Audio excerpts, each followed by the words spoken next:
So this question is a little bit of an interesting one because it changes partially through the problem. Our diagram or our situation kind of changes. So it says that a box rests on a rough board 10 meters long.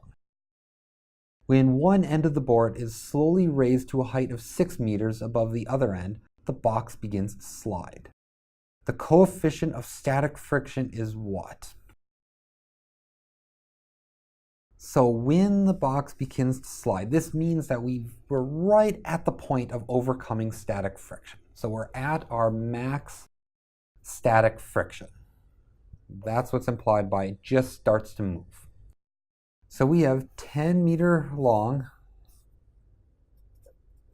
and it's 6 meters high. And just looking at this triangle, just in case I need it, I know from Pythagorean theorem that 6 squared plus 8 squared gives me 10 squared. So I know that this length is 8. So I'm going to put a box up here. And we're going to see if things slide, or when they slide. Well, if we were to look at the free body diagram for this object, draw the free body diagram over here, I know that I'm going to have a normal force pointing perpendicular to the ramp. I know that I'm going to have a friction force trying to keep it from sliding down the ramp. And I'm going to have a weight force that's trying to pull it into the ramp and down the ramp. So I'm going to use a coordinate system where I go down is positive and up is positive y. So in the y direction, I have a normal force, positive normal force, and I have an mg cosine of theta.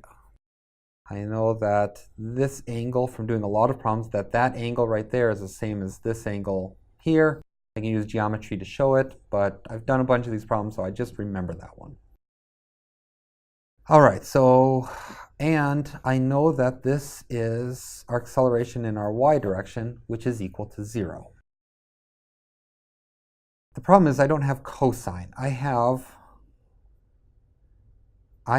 10, 8, and 6. So I know that my normal force is equal to mg cosine of theta. And cosine of theta is equal to the adjacent over the hypotenuse. So I know that this is 8 over 10. Just the value of my angle. So I didn't know what my angle was, but I know the definition of cosine, how that trig function relates.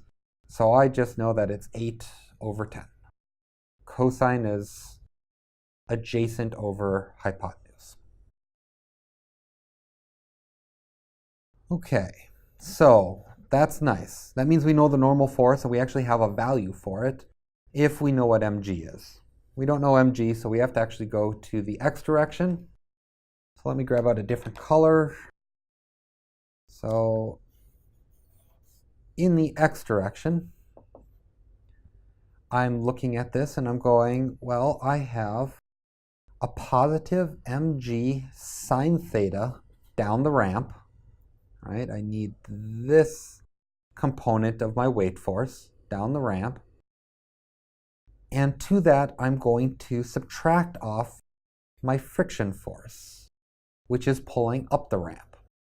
And together, they're going to give me an acceleration in the x direction, which happens to be 0 because we're just beginning to slide. We have no net acceleration. It's when our upward force and our downward force cancel each other out. So I'm looking at mg sine theta is equal to my friction, but my friction is mu times my normal force.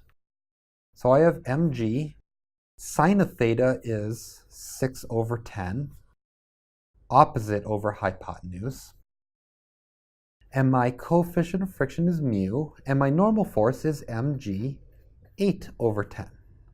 So just making these substitutions, this substitution here, and the substitution that we made with the cosine. And one of the nice things that happens is you'll see that the mg cancels with mg. So I have, oh, and a 10 cancels with 10. So I have 6 over 8 is equal to mu. 6 over 8 is the same as 3 over 4, which is equal to 0.75.